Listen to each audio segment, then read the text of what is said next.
If you walk through a certain rundown, inner-city area located in a working-class northern town, there's a chance you'll stumble across a terraced street like none other.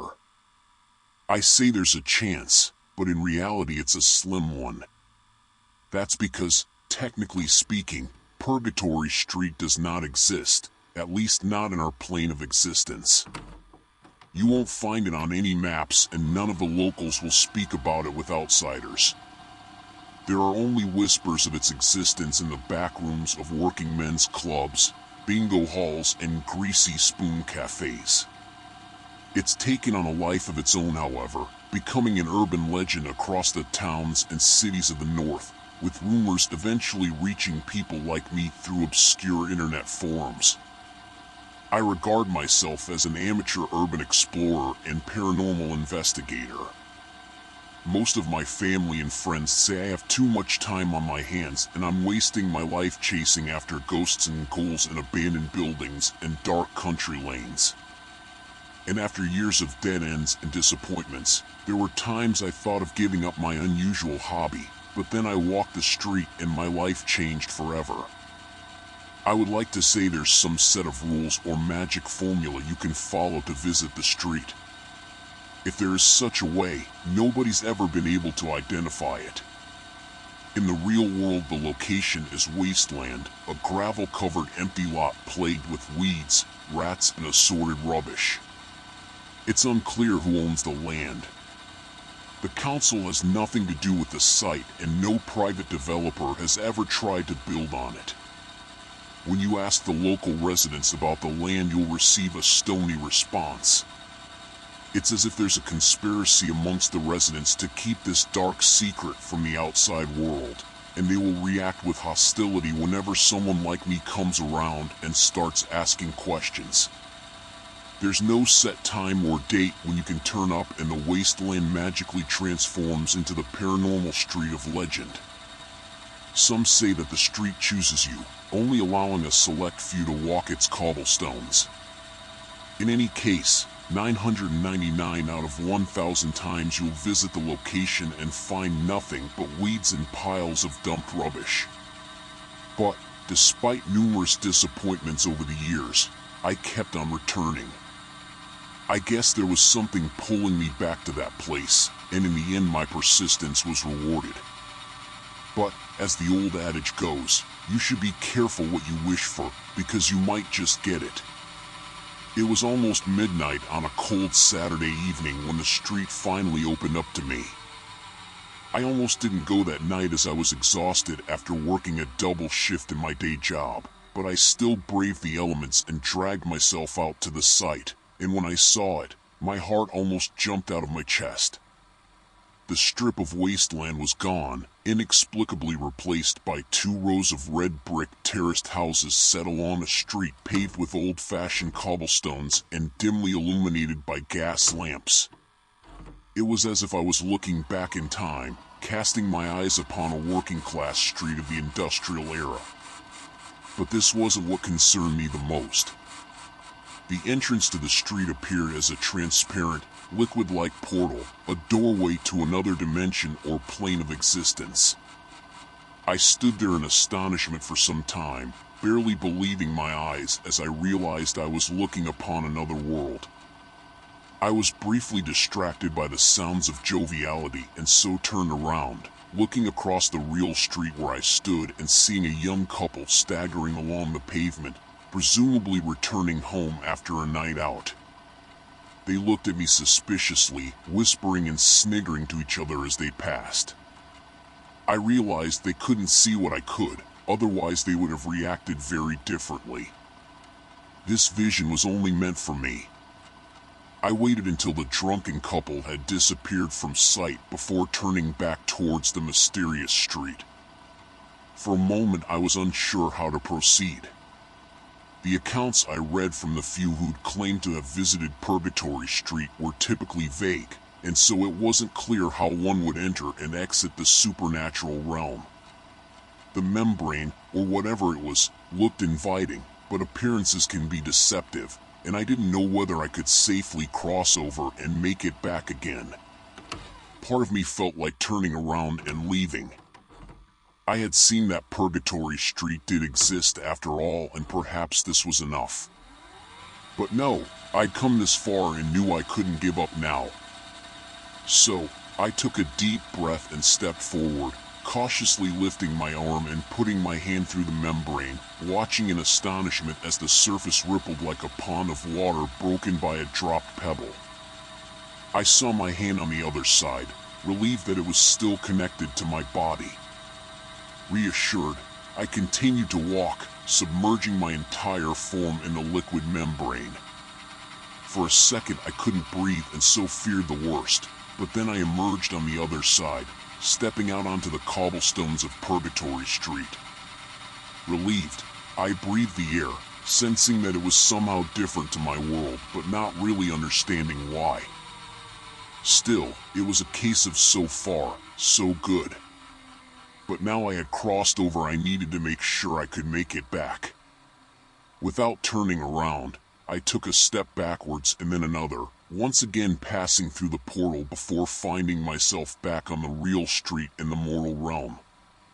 I was afraid that I wouldn't be able to return, but thankfully this wasn't the case, as I could step across and back without any problem. And so, after all these years of trying, I had finally discovered something extraordinary. I was very excited but also nervous, not knowing what lay before me or how long the portal would stay open, but I was determined to explore the street and uncover its secrets, and so I moved on without delay, and this is what I saw. The street itself really is like a throwback to a bygone era. It's difficult to place it precisely in the historical context, as there are a number of anachronisms. What you do see when you first step foot onto the road is rows of 2 up, 2 down terraced houses on either side of the street, their front doors opening right out onto the pavement. The lamps lighting up the road appear to be gas rather than electric, although I have no idea who maintains them. In addition to the houses, there are 2 establishments of note, a corner shop and a backstreet pub, the types of small business that are sadly disappearing in the modern world. At first glance, the street has a quaint and almost idyllic appearance, but as you've probably already guessed, this small community holds many dark secrets.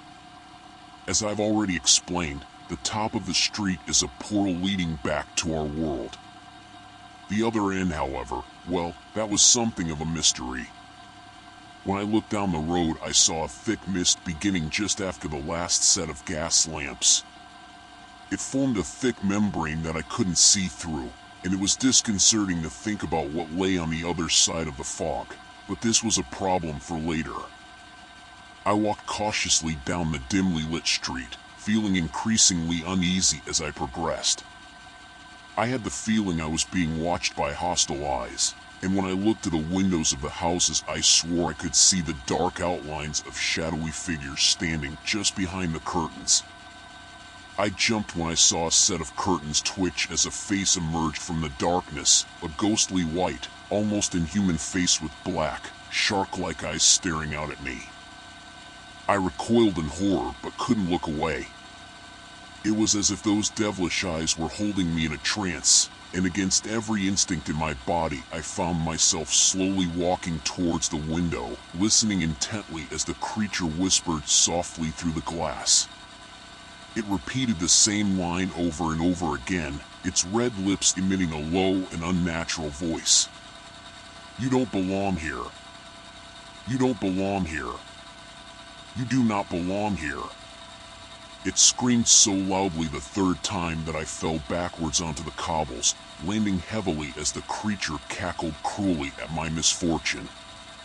I glanced at the portal entrance and for a moment considered fleeing back to my own world, but I didn't.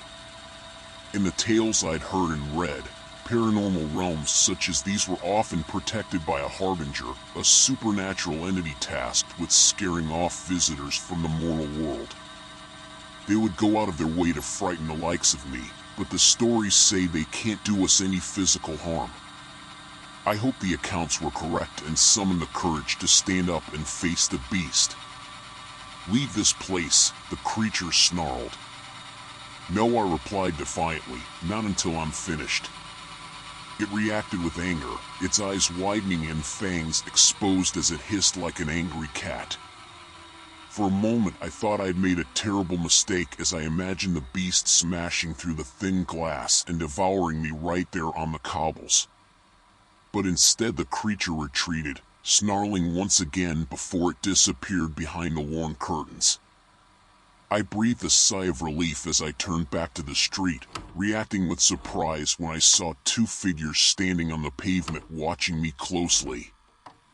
They were two elderly ladies dressed in heavy winter coats and with shawls covering their heads.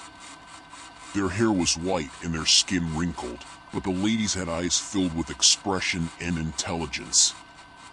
I noted how both carried wicker shopping baskets covered with kitchen towels, and they were stood on the pavement outside the doorway of number 7. "Good for you, son," called out the woman on the right. "Good on you for standing up to that vile thing. It's high time he got taken down a peg or two." I soon realized she was talking about my encounter with the entity in number 3 and wondered what she knew about it, but part of me was afraid to ask. "Thanks," I muttered as I cautiously walked across the cobbles towards them. Both women seemed friendly enough, greeting me with smiles and waves. However, this was far from a normal situation, and I suspected the old ladies were not what they appeared to be. Nevertheless, I had embarked on this quest knowing the risks and had a feeling these women could provide me with some answers. "I'm Mavis," said the first woman, "and this is Alice." "Nice to meet you, young man." I nodded my head and smiled thinly. "Good to meet you both. Do you live on the street?" I inquired. Mavis laughed before replying. "Oh yes, young man, we've lived on the street for a long, long time. Not much happens around here without us hearing about it." I nodded my head in understanding. Mavis and Alice reminded me of neighborhood gossips, the types who would always be standing on the street corner and watching all the comings and goings. "You're not from around here, son, are you?" asked Alice, even though she surely already knew the answer to her question. "No," I replied hesitantly, "I'm from back there." I pointed towards the portal at the top of the street, wondering if they could see what I saw. Alice nodded her head in apparent understanding. "Ah, you're from the other side. It's been a long time since we've had anyone visit from over there." I expected follow-up questions, but instead Mavis and Alice shared a look, and I saw terrible sadness in their eyes. A tense pause followed before I broke the silence. "So, do you like living here?" It was a stupid question, but evoked a response nevertheless, as both women began an animated conversation while almost forgetting I was there. "This used to be a nice street." "Not anymore," Alice exclaimed, her old eyes lighting up with a mixture of passion and anger. "There was a time you could leave your doors unlocked and walk alone after dark. No longer, I'm afraid." "Oh yes," Mavis agreed whilst nodding her head, "it's all gone to hell. That Mr. Smith in number 13. You know he beats his wife and kids after he's been on the drink?" "Shameful," her friend answered, "and that's not the half of it. What about Sally in the pub?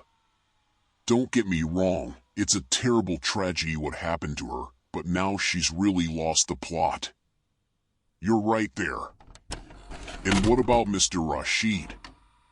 He used to run a respectable business, but there's something very strange about that man. I won't be patronizing his shop again, let me tell you." "Me neither. And don't get me started on that young hoodlum from number 33. They're calling him Billy the Kid these days, did you know that? God help us.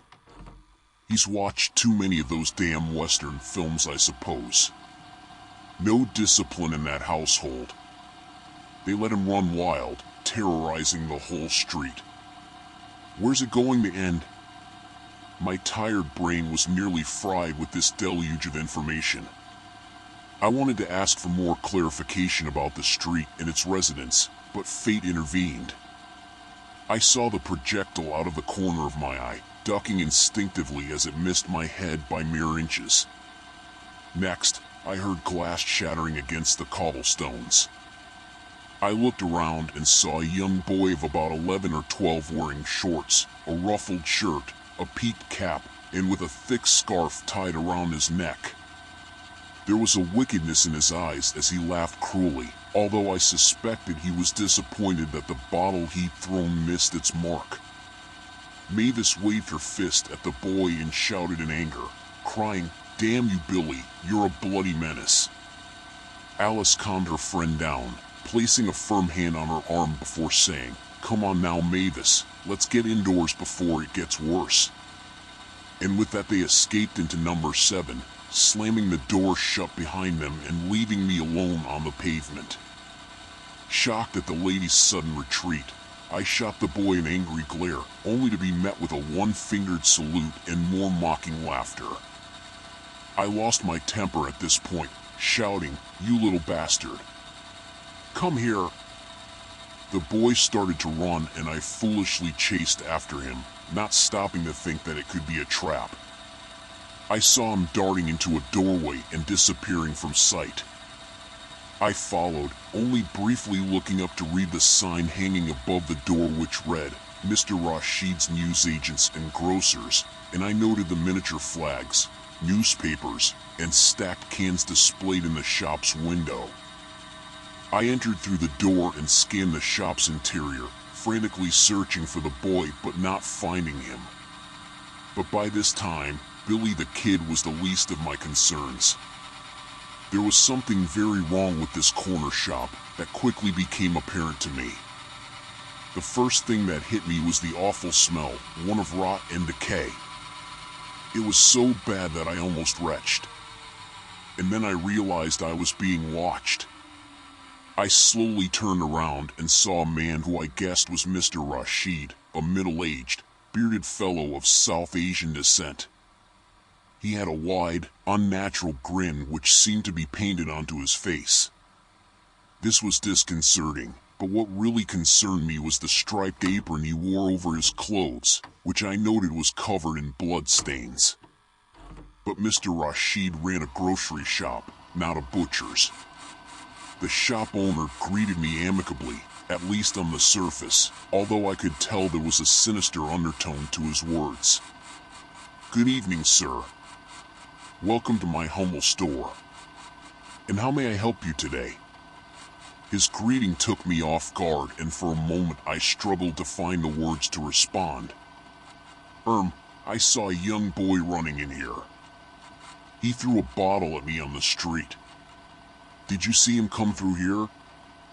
Mr. Rashid shook his head, his smile never faltering as he answered, "Goodness gracious, no sir, we don't allow troublemakers in this establishment.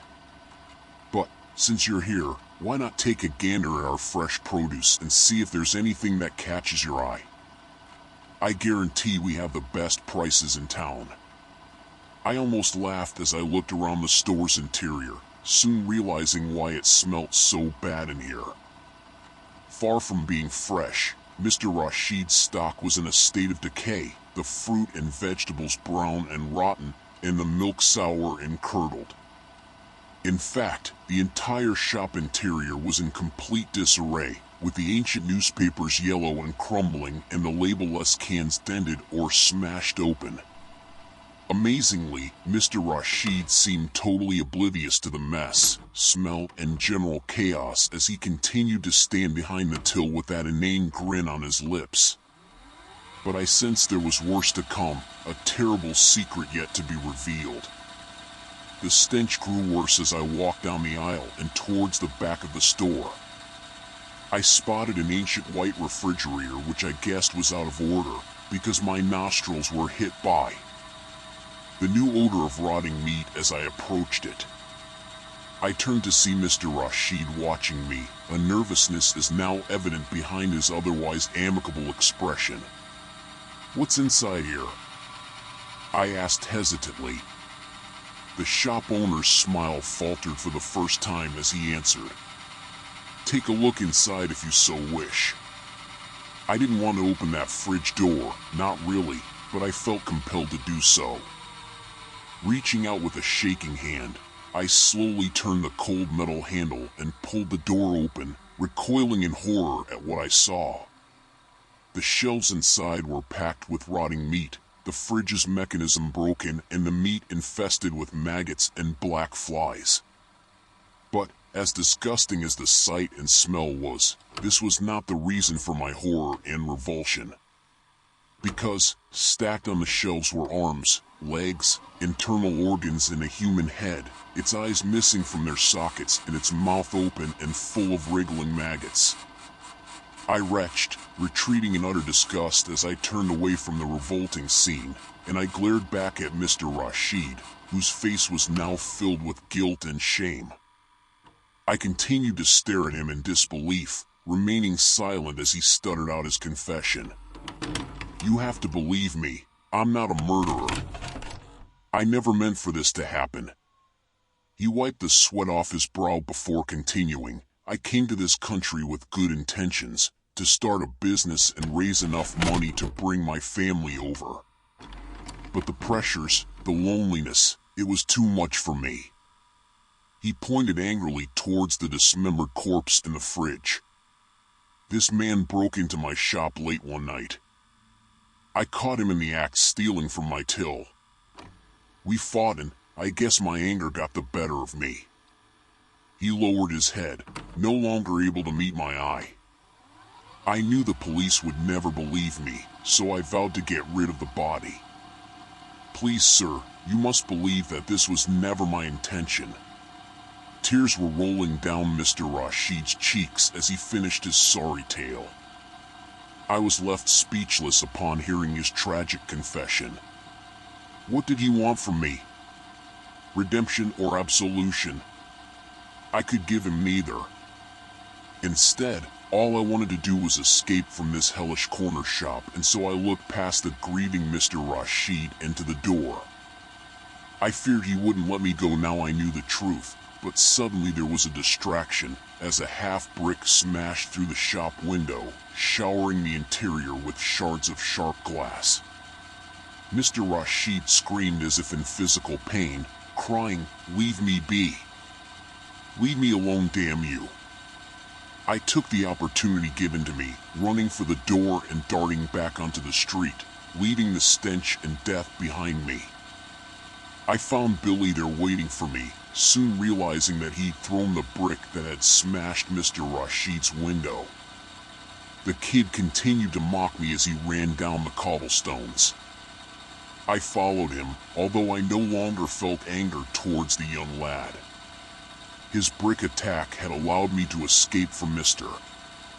Rashid's shop, and I now wondered whether he was guiding me down the street, acting like some kind of cross between a hooligan and ferryman.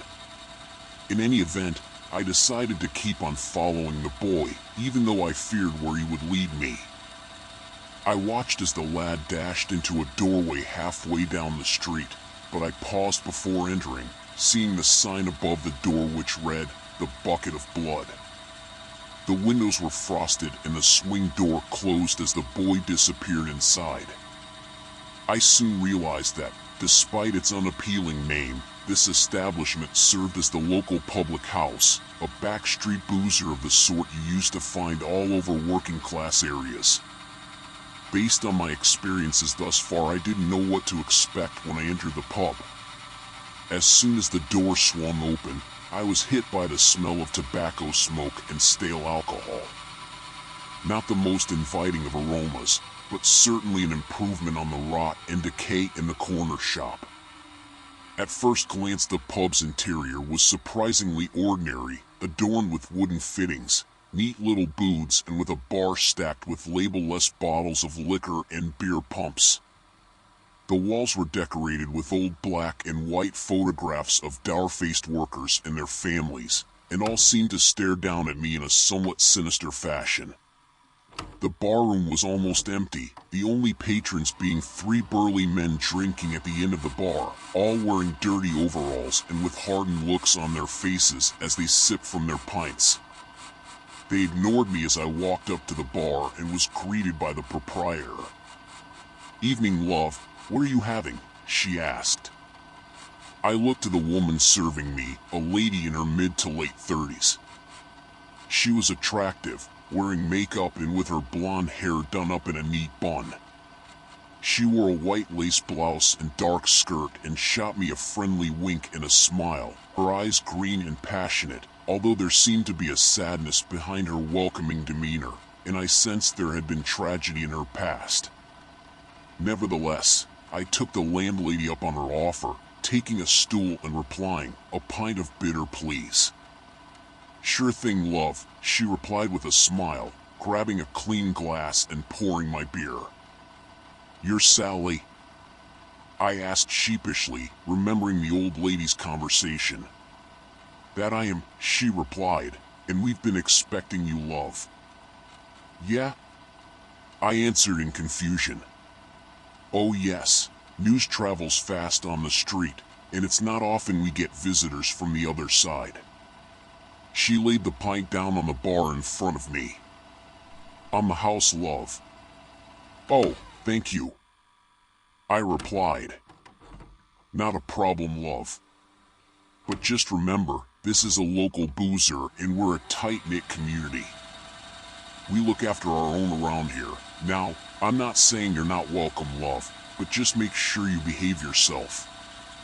Her expression had become more hostile, and I could tell she was giving me a warning. I struggled to find the words to reply, but Sally had already turned her back on me, and she diverted her gaze to a framed photograph hanging behind the bar. I glanced across, feeling like I was intruding on a private moment. The picture showed a smiling and happy Sally on a beach alongside 2 laughing young children in swimsuits, a boy and a girl. There was a tear in her eye as she looked upon the photograph, and I wondered what the story was behind the picture. Just then, the pub door shot open and a newcomer entered. I looked up to see a dark-haired man dressed in work overalls, muscular and with rugged good looks. He grinned as he approached the bar, exerting an arrogance as he swaggered up to his stool and put in his order. "Evening, Sally, my darling." "My usual, please." The landlady shot him a look that could kill before responding. "All right, Neil, I don't want any trouble tonight.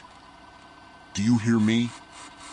Neil simply shrugged his shoulders, shooting Sally a wink as he said, "You know me, darling. I'll be as good as gold." Sally snorted but poured him his pint nevertheless.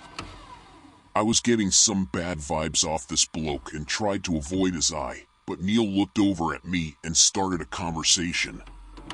"Hello, mate. Neil Smith is my name. You must be this fellow from the other side we've all heard so much about." "Yeah, that's me," I confirmed, wondering how every person, spirit, or entity on this street knew all about me. "Welcome to the neighborhood, my friend. Although I've got to warn you, it's bloody dead around here. Advertisements." He laughed boisterously at his own joke while I smiled awkwardly. Next, Neil glanced across at Sally, who was once again staring at the family photo behind the bar.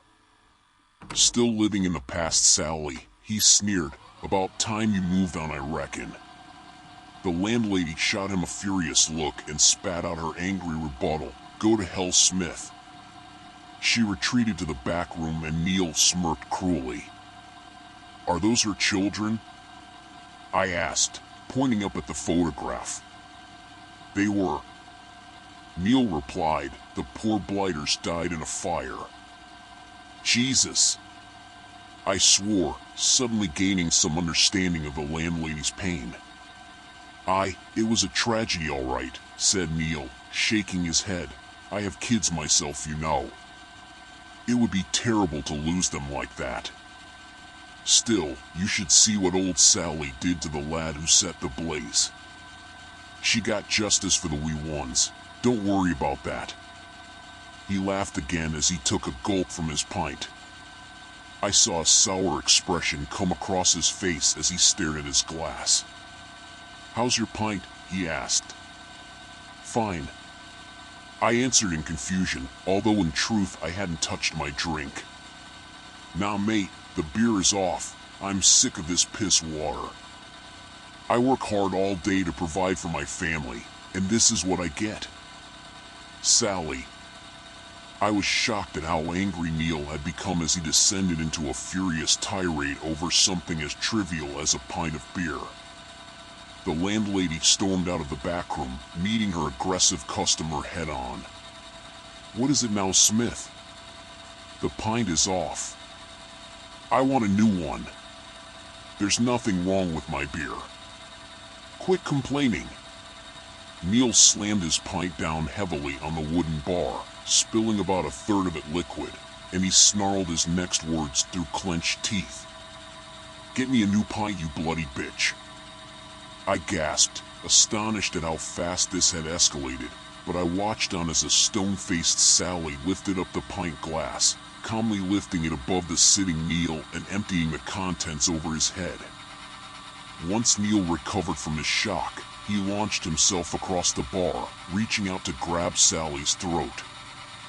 I jumped up from my stool thinking I had to intervene, but a moment later Neil was grabbed roughly by the trio of drinkers who'd suddenly jumped up from their seats, and the men started beating the living crap out of Neil, punching and kicking him without mercy as his blood and teeth spilt onto the wood floor. Neil screamed as the men dragged him to the back door of the boozer, and Sally cried, "Get that bastard out of my pub." I was horrified by the sudden descent into violence, but worse was to come, as a moment later the glass window at the front of the pub shattered and a firebomb was thrown inside, smashing onto the wooden bar and instantly setting it alight. "Oh dear God, no! Not again!" Sally screamed as sheer terror overcame her. Soon the fire spread and the barroom was filled with smoke. I stayed low, coughing profusely as the smoke entered my lungs, but somehow making it to the door and back out onto the street. And of course, Billy was there waiting for me, but for once he was not mocking or laughing. Instead, he looked incredibly guilty as he watched the fire take hold. He saw me and fled, and I quickly followed, watching as he disappeared into yet another open doorway. I looked at the house number and saw it was number 13.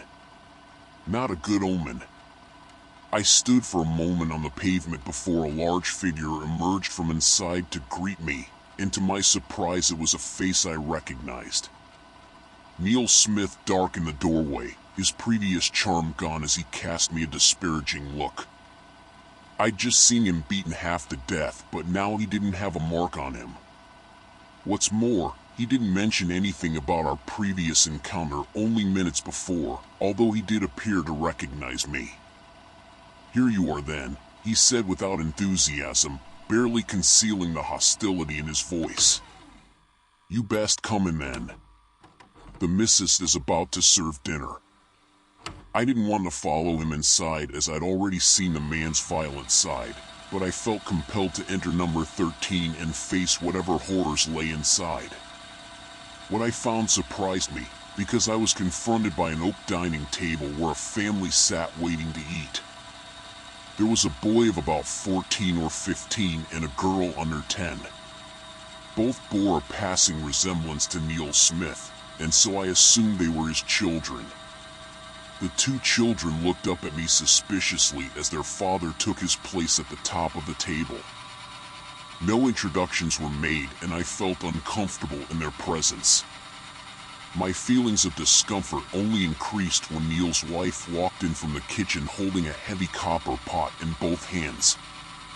She was a young woman with long dark hair and a pretty face, but she looked tired and bedraggled. Mrs. Smith reacted with shock once she saw me, jumping and almost dropping her pot. She nervously looked to her husband and asked, "Who's your friend Neil?" Her husband glared at me as he replied, He's a visitor from the other side." "Oh," his wife replied, as if this one-off-the-cuff comment answered all her questions. "Well, you best sit down then." I took a chair at the end of the table, watching nervously as Mrs. Smith opened the cooking pot, using a ladle to dish out a stew of boiled meat and potatoes. I thanked her as she piled the food on my plate. It did not look appetizing. The stew appeared to be made from offal and cheap cuts. Besides, the gruesome scenes I'd witnessed in Mr. Rashid's shop meant I'd lost whatever appetite I might have had, and I was turned by the sight and smell of the meal. Thankfully, no one seemed to care that I wasn't eating as the family all tucked into their food. They ate in silence for several minutes before Neil abruptly spat out a chunk of tough meat onto his plate. "Damn you, woman," he shouted aggressively, directing his anger towards his long-suffering wife. "I work hard all day and come home to this tripe. You can't bloody cook, can't do anything right. Why the hell did I ever marry you?"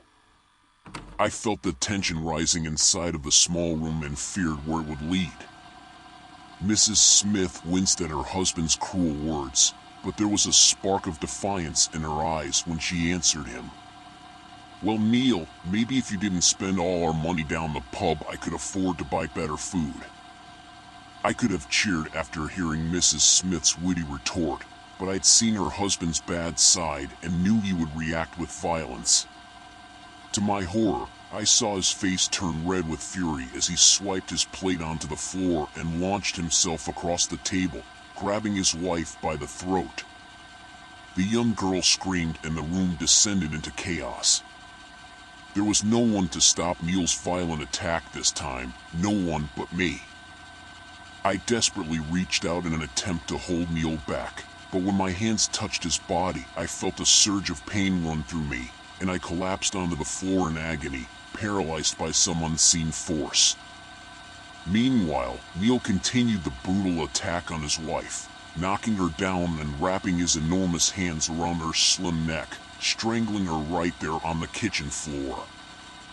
I couldn't move and couldn't look away as the horror unfolded before me. But suddenly a new figure emerged with a blade in hand, stabbing Neil in the back in a desperate attack. I looked up and was shocked to see Neil's son, the knife still in his hand as his father cried out, releasing his grip on the woman's throat and spinning around. He moved to attack his teenage son, but instead got stabbed a second time in the belly. The blood poured from his wounds as Neil's huge frame collapsed heavily to the ground.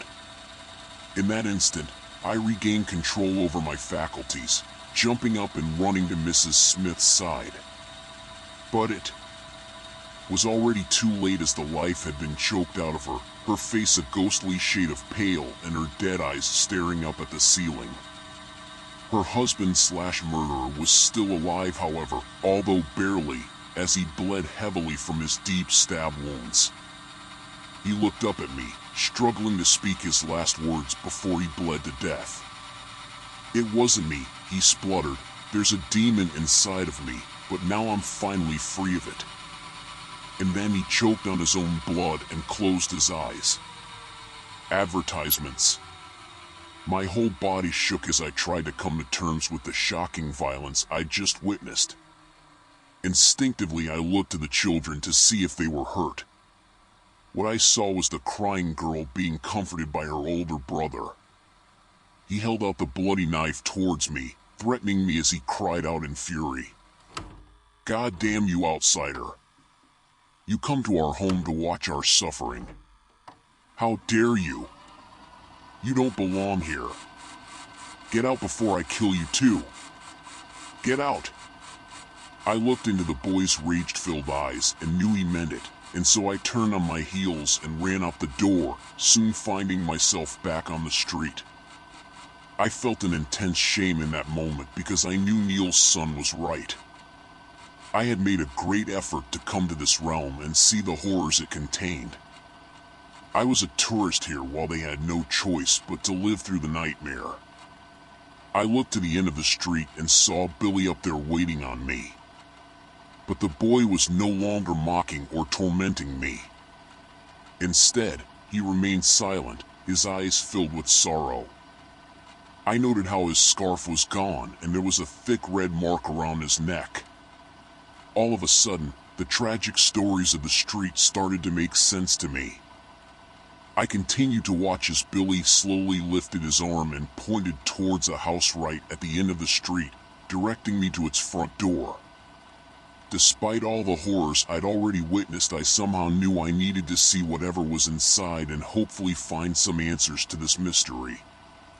And so I cautiously walked forward, avoiding the wall of thick fog and Billy's dead eyes as I passed him and made my way to the house.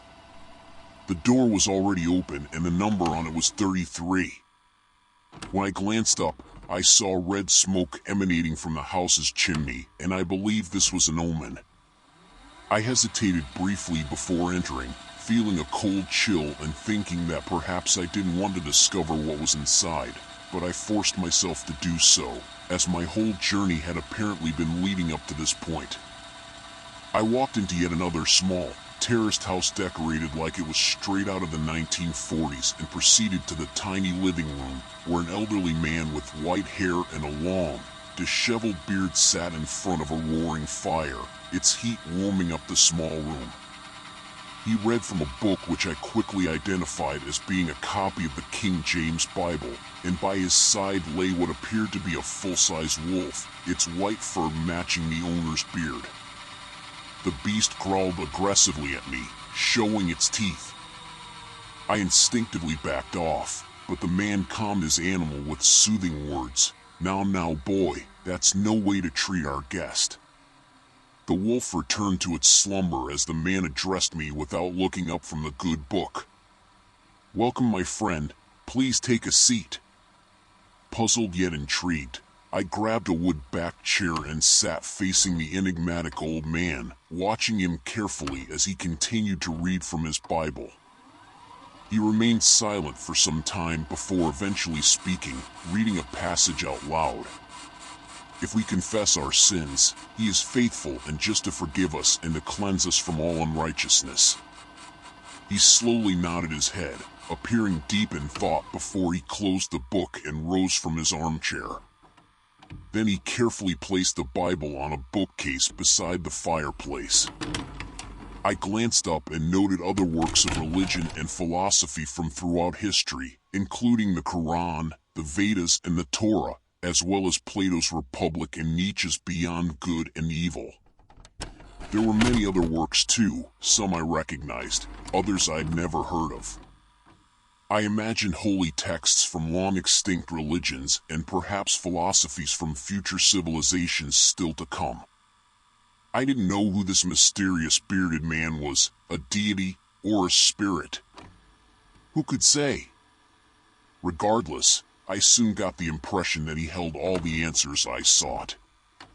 The man saw me looking at his bookshelf and offered an explanation. Humanity has many theories on the meaning of life and what lies beyond the mortal realm. Some are partially correct, others very wrong. In truth, only those who have crossed over know the truth, and they're never coming back. He smiled thinly, meeting my gaze for the first time. When I looked into his deep, dark eyes, I felt like I was drowning. "You've come far, my young friend. It's been a long time since a mortal made his way to this realm. I must congratulate you on your tenacity." I was awestruck by the entire situation and struggled to reply, muttering, "Thank you, sir." "And where's this place exactly?" The man snorted before answering. "You're a smart young man. I think you already know the answer. But let me elaborate. Purgatory Street, as you call our little realm, it's something akin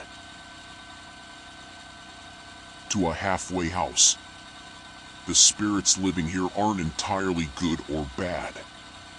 They all made a terrible mistake during their mortal lives and are now suffering the consequences of their actions, trapped in cycles of violence that repeat again and again. In time, some will achieve some degree of redemption, enough that they can move on to the next place. But sadly, others will be stuck here for all eternity. I was hanging on to his every word at this point, as everything suddenly started making sense. "And who are you, might I ask?" I inquired nervously. The old man laughed softly before replying. "My real name would be quite impossible for you to pronounce, and in any event is not relevant. Most folks call me the Gatekeeper.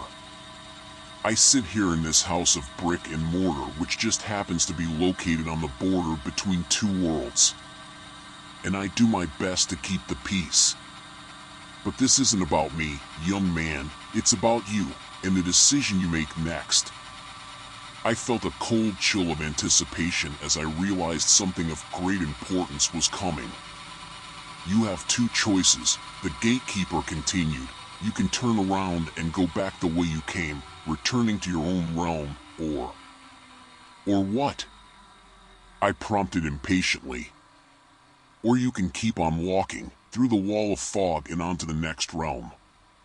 I experienced a further surge of emotions in that moment, thinking my whole life had been leading up to this. "What's over there?" I asked. I couldn't possibly describe it in words you could understand. The visions of the next world are something you must see with your own eyes. If you cross over, you will experience wonders far beyond your human comprehension. But there's a catch. If you choose to go over to the immortal realm, you can never come back. You will be leaving the mortal world forever. I gasped in dismay, shocked by the implications of what I'd just been told. What should I do? I whimpered, no longer feeling confident with my choices. I cannot make this decision for you, young man. You must decide quickly, as this realm will shift in time and space before the sun rises. Now, I'm afraid I must ask you to leave." Suddenly the atmosphere inside the living room became hostile as the fire crackled and the wolf growled at me. I felt unsafe, slowly backing out of the room as the bearded man shot me a parting glare. I soon found myself back out on the pavement, facing the fog bank which marked the boundary between Purgatory Street and the immortal realm beyond. My nerves were shot and my whole body shook in anticipation as I walked forward, ready to cross and bear witness to the wonders beyond. But, at the last moment, I paused, stopping dead in my tracks as my head was filled with doubt. Suddenly I remembered my family and friends and my life back home. It wasn't perfect, but it was what I knew, while the other side was a great unknown. I had come this far, but was always confident I could return home, but if I took the next step there'd be no way back. So, what can I say? I choked, lost my nerve and turned around. As I walked back down the cobblestones, I saw the door to number 33 was now firmly shut. But the other residents of Purgatory Street were there to see me off. Billy the Kid returned to his rebellious self, giving me the finger one last time as he laughed in open mockery, only adding to my humiliation. Neil Smith stood outside of his front door, alive once again as he shot me an angry look with his fists clenched.